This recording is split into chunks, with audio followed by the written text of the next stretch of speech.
سخاوت کا کیا کہنا؟ جس کے خون و نسل میں سخاوت آ رہی ہو، کہ جہاں مانگنے والا اس اعتماد کے ساتھ مانگ رہا ہے علی سے، حالات جانتے ہوئے مانگتے تھے لوگ کہ مولا کوئی نہ دولت جمع کرتے ہیں نہ ان کے گھر میں دولت ہوتی، لیکن اسے اعتماد کتنا ہے مانگنے والے کو کہ اگر دیں گے تو یہی دیں گے. یعنی عرب میں یہ مشہور تھا، کوئی علی کے سامنے دستے سوال پھیلا دے تو اس کا ہاتھ ایسے سے ایسے نہیں ہوتا تھا.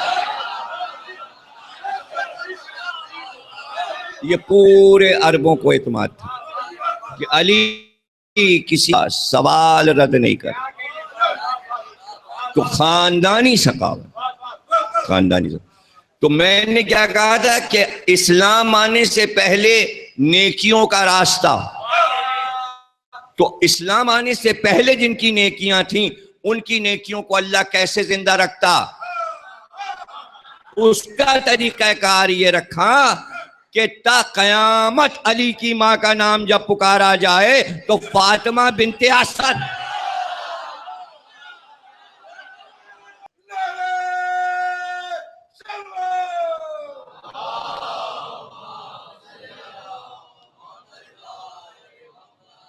دیکھیے اگر ایک فاطمہ ہوتی عرب میں، یہ بھی قدرت کا انتظام دیکھیے کہ قدرت یہ کام کراتی کیسے انسانوں سے، روٹ کیا ہوتا ہے.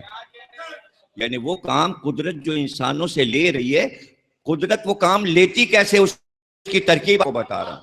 اگر ایک فاطمہ ہوتی اسد کی بیٹی، عرب میں مشہور ہوتی فاطمہ، قدرت نے چاہا کہ بہت سے لوگوں کی بیٹیوں کا نام فاطمہ ہو، تو رسول اللہ کی دادی ان کا نام بھی فاطمہ ہے، جناب حمزہ کی بیٹی کا نام بھی فاطمہ ہے، اور رسول اللہ کی بیٹی کا نام بھی فاطمہ ہے. تو اب اتنی فاطمہیں جب ہو جائیں تو عربوں کا دستور تھا کہ ہر فاطمہ کی پہچان اس کے باپ کو بناتے تھے. تو اس طرح کیسے نام مشہور ہو؟ وہ فاطمہ مخزومیہ ہیں جو حضور کی پرداتی ہیں. یعنی ابو طالب کی ماں، عبداللہ کی ماں فاطمہ مخزومیہ، یہ فاطمہ بنت حمزہ ہیں، وہ فاطمہ بنت محمد ہیں، تو یہ فاطمہ بنت اسد ہیں. یعنی اب انبیاء کی صف میں اسد آ گئے. یعنی جب سب کے باپوں کا نام فاطمہ کا پکارا جائے گا،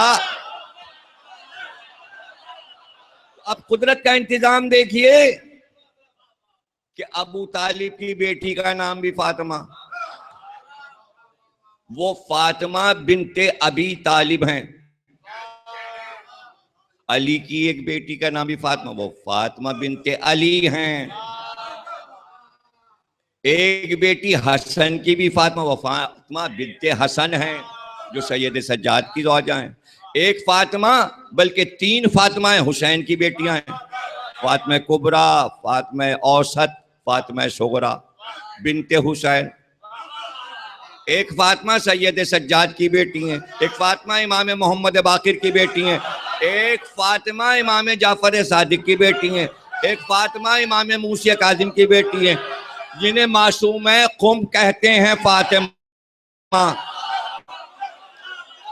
ایک فاطمہ امام رضا کی بیٹی ہیں، ایک فاطمہ امام محمد تقی کی بیٹی ہیں، ایک فاطمہ امام علی نقی کی بیٹی ہیں. سمجھے نا؟ اب یہ ساری فاطمہیں اپنے باپ کے نام سے پکاری جا رہی ہیں.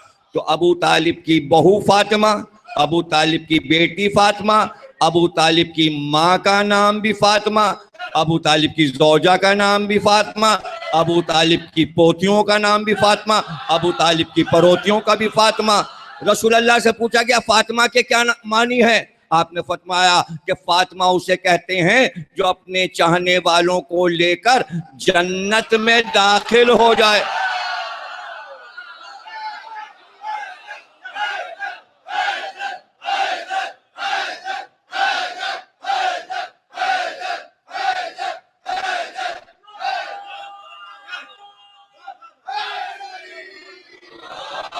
نار جہنم سے بچانے والی. تو ایک فاطمہ امت کو بچائے گی، ایک فاطمہ پوری امت کو بچائے، امت کے مومنوں کو بچائے. ابو طالب کے ساتھ تو اتنی فاطمائیں ہیں، اب جو محشر میں آئے تو پکار ہو رہی ہے کہ بہو بھی فاطمہ، ماں بھی فاطمہ، زوجہ بھی فاطمہ، بیٹیاں بھی فاطمہ.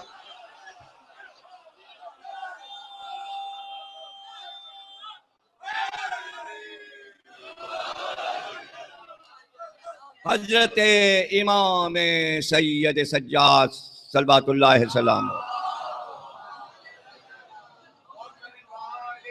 مفسرین نے قرآن کے حاشیے پر یہ روایت لکھی ہے جو میں پڑھنے جا رہا ہوں.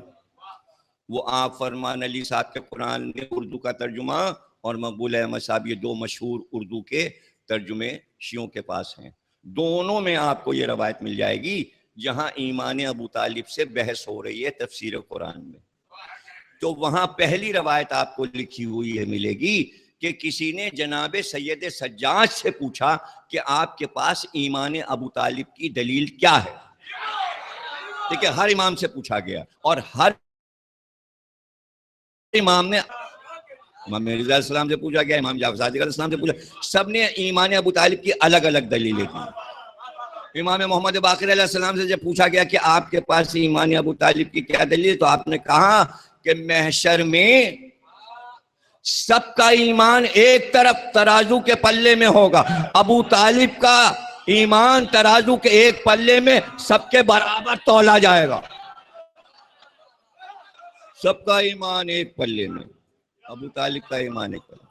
یہی والی بات جناب سید سجاد سے پوچھی جا رہی ہے کہ آپ کے پاس ایمان ابو طالب کی کیا دلیل ہے. تو آپ نے فرمایا ہمارے پاس ایمان ابو طالب کی یہ دلیل ہے کہ دعوت ذوالشیرہ میں، جس میں یہ دعوت دی گئی تھی رسول اللہ کو کہ اپنے سارے رشتہ داروں کو بلا کر ان کے اوپر اسلام پیش کرو اور ان سے کلمہ پڑھوا لو، کلمہ پڑھوا لو.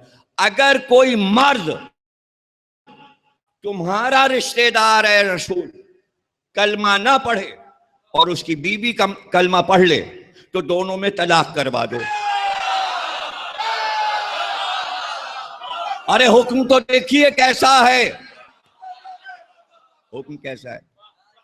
تو اس کے لیے مسلمانوں نے ایک بات لکھی ہے، وہ بھی سن لیجئے، جسے ہم تو خیر رشتے کے اعتبار سے نہیں مانتے، روایت صحیح ہے. بتایا گیا کہ رسول اللہ کی 4 بیٹیاں تھیں.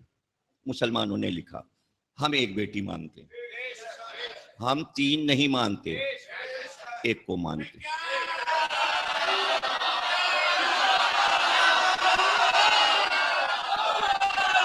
ہم ایک کو مانتے اکلوتی. تو مورخین لکھتے ہیں کہ 2 بیٹیاں رسول اللہ کی جو بڑی تھیں زینب کے بعد، یعنی کہ ام کلثوم اور رقیہ، 3 نام بتاتے ہیں. زینب سب سے بڑی، پھر اس کے بعد ام کلثوم، پھر رقیہ، 3 بیٹیاں مسلمان بتاتے ہیں.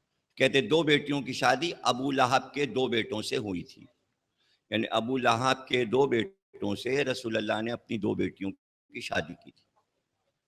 جب یہ حکم آوت ذوالشیرہ میں کہ جو ان میں جدائی کروا دو، تو مسلمان کہتے ہیں ان تینوں بیٹیوں نے، ظاہر رسول کی بیٹیاں تھیں بقول ان کے، تو وہ کلمہ تو پڑھیں گی.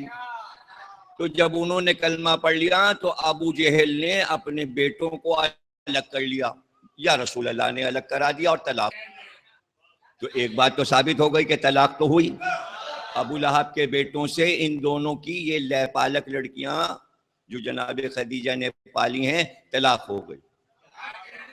تو اب یہ طے ہو گیا کہ اگر کوئی شوہر کلمہ نہ پڑھے تو وہ الگ ہو جائے گا بیوی سے، اور اگر بیوی کلمہ نہ پڑھے تو وہ شوہر سے الگ ہو جائے گی، اس لیے کہ سب پہ اسلام پیش کر دیا گیا. سید سجاد فرماتے ہیں دعوت ذوالشیرہ مسلمانوں نے نام لکھا کہ کلمہ پڑھنے والوں میں سب سے پہلے فاطمہ بنت اسد نے کلمہ پڑھا. اگر ابو طالب نے نہیں پڑھا تھا تو رسول اللہ نے طلاق.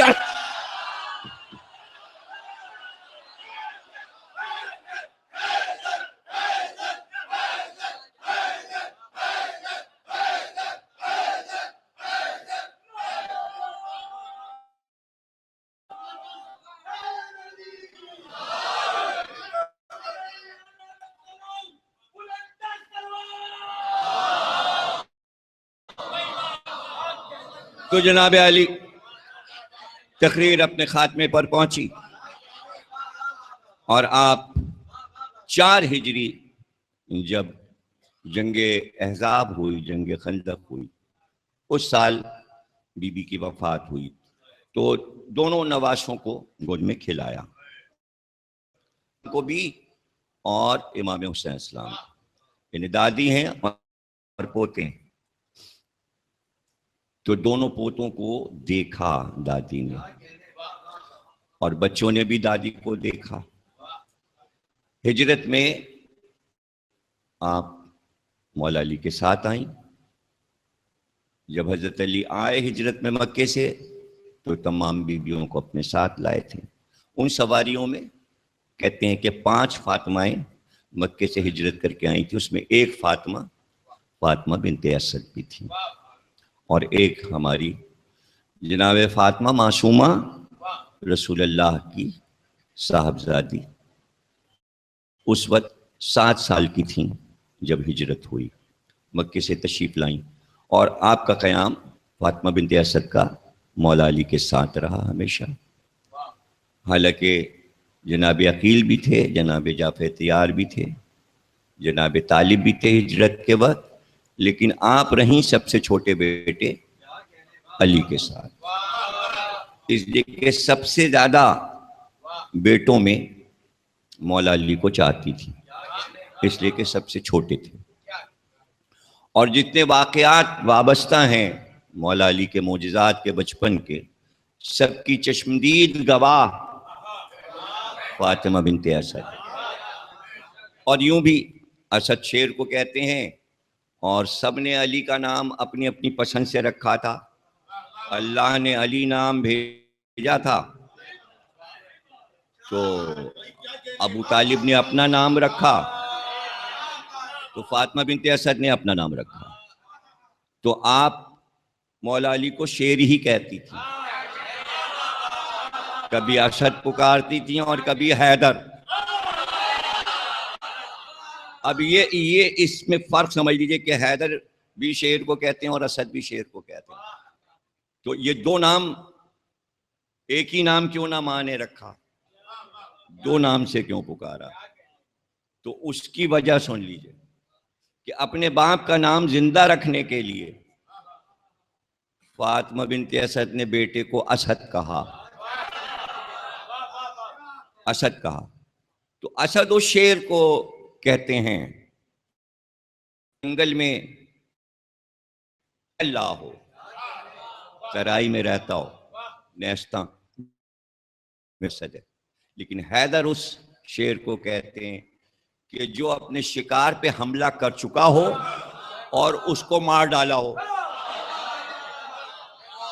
حیدر عربی میں اس شیر کو کہتے ہیں جو اپنے شکار کو پھا چکا ہو، تو ابھی تک وہ اسدی کہتی تھی، لیکن ایک دن جھولے میں لٹا کے جو کام کرنے گئیں اور واپس آئیں تو دیکھا ایک اژدہا جس کو علی نے چیر کر 2 ٹکڑے کر، تو کہنے لگی ارے میں تو تجھے اسد کہتی تھی، تو حیدر ہے۔